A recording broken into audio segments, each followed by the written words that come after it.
My name is Emma Peto, and I'm the Managing Director of Nomen UK Limited, a brand care consultancy specialising in brand naming. We help UK and international companies find good brand names. I'm going to talk about the importance of choosing a good name, using real-world examples. Brand naming issues apply to company brands as well as product and service brands, so I will refer to them interchangeably.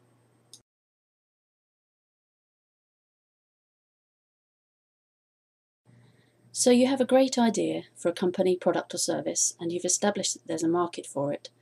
But how do you get customers to actually buy it? Well, that comes down to marketing. But what are you marketing? You need to identify your brand in order to market it. Your brand is your identity. If your new company is your baby, what personality will it have? What function will it fulfill? What kind of friends will it have? And of course, what will it be called?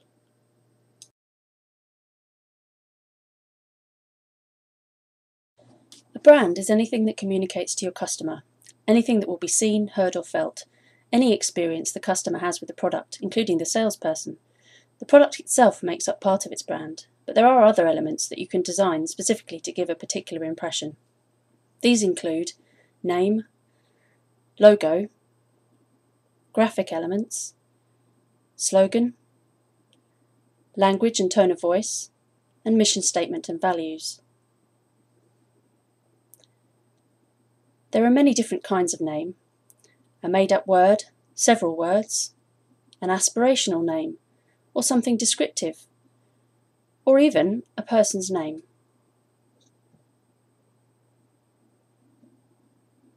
Logos can be a stylized word, an image, a particular colour, a combination of colours, or a simple symbol.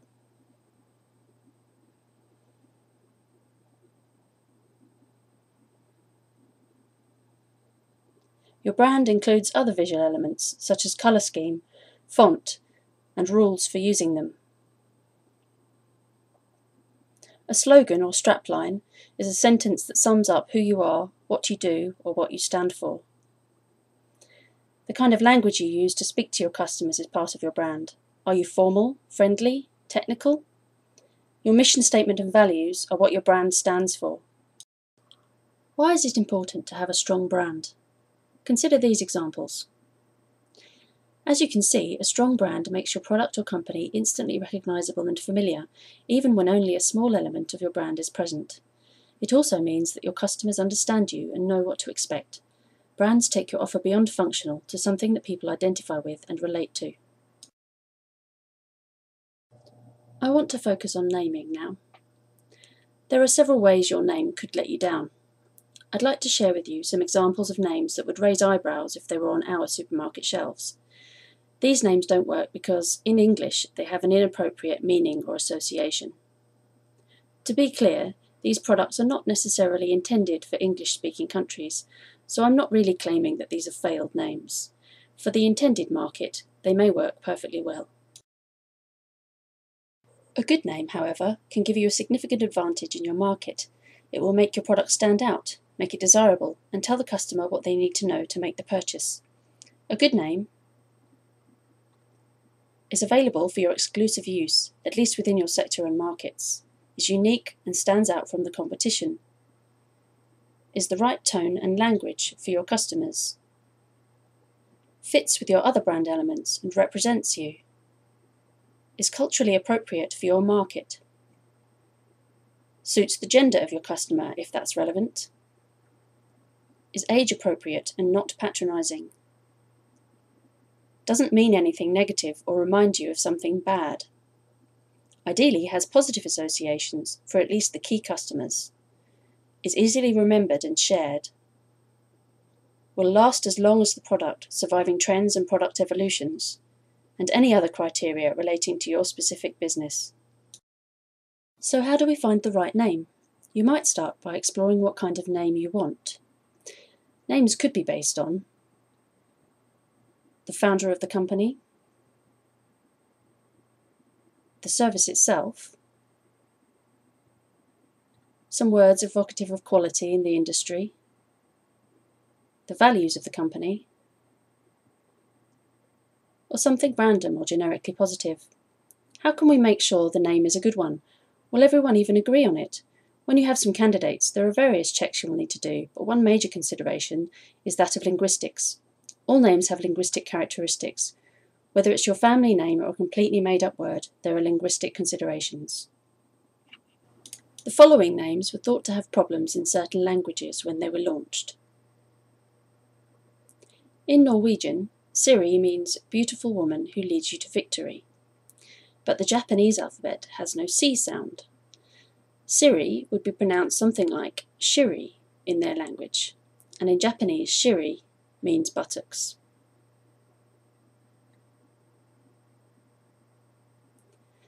This name was created through an employee competition, monde being the French word for world, and délèze to suggest delicious. It is apparently similar to a Russian word, meaning oral sex, but some argue that it's not a very close similarity, and therefore not a problem.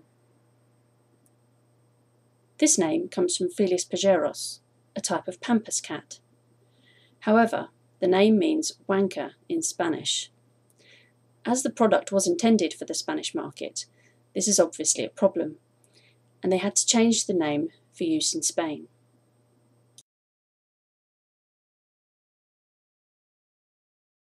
So how can we prevent this? The answer's obvious. Before you launch, check. We'll take a made-up word and consider what we need to check linguistically. Here's our name. Is it pronounceable in relevant languages? Does it sound or look like a real word? And are any of them bad words? What do people think of when they hear or see the name?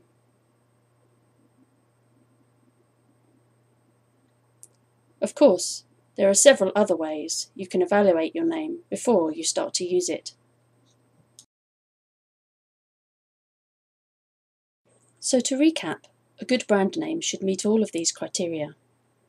At the end of a name generation process, always make sure you have more than one name you can live with, so that you avoid having to start again if things go wrong.